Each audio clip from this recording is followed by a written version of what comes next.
This is the Conservative Czar, December 5th, 2016. I want to do a little short piece on the risks, dangers, and hopes of trade renegotiation and renegotiation vis-a-vis China. This is not simple. China has exercised its power over the United States for at least 15 years, where they get these favorable deals from the United States and increase and strengthen the Chinese government and country at the expense of the United States. Now, this isn't like that they get everything they want, but they just get the majority.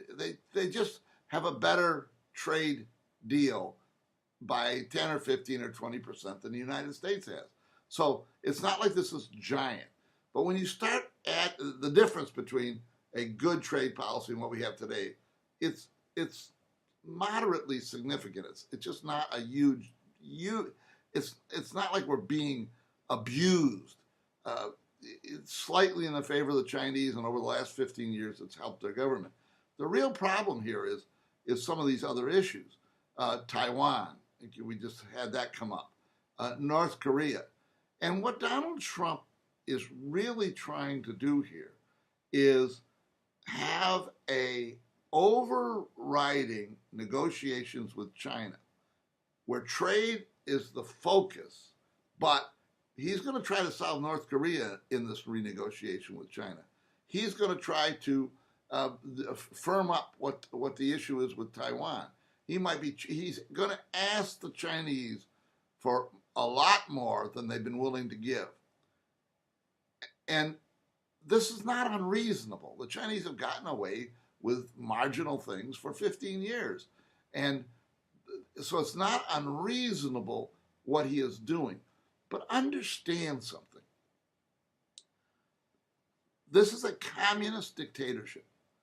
It is ruled by one man at worst, at best by five.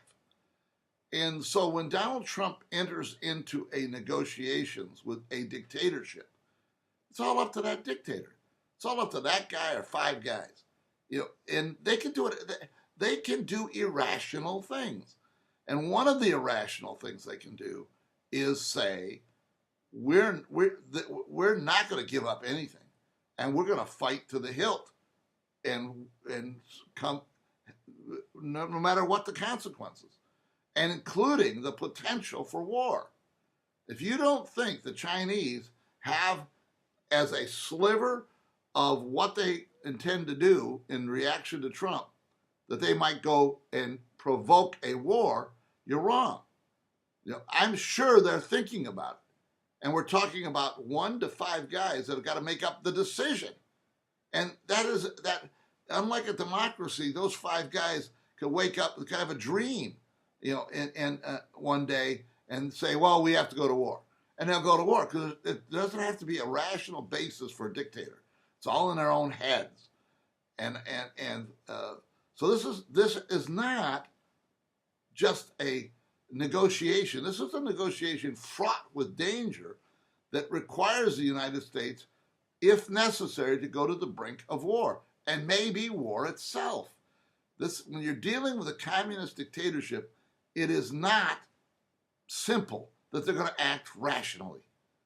And so when we go into this posture, when Trump goes into it, which I support it, but understand the risk. And the fundamental nature of it is, the United States goes into negotiations, we have to be prepared for the worst consequence, and that is war. And it can be limited or it can be general. Understand that this is a danger. We have to take it on if we're going to negotiate with the Chinese. This is the Conservative Czar. See you next time.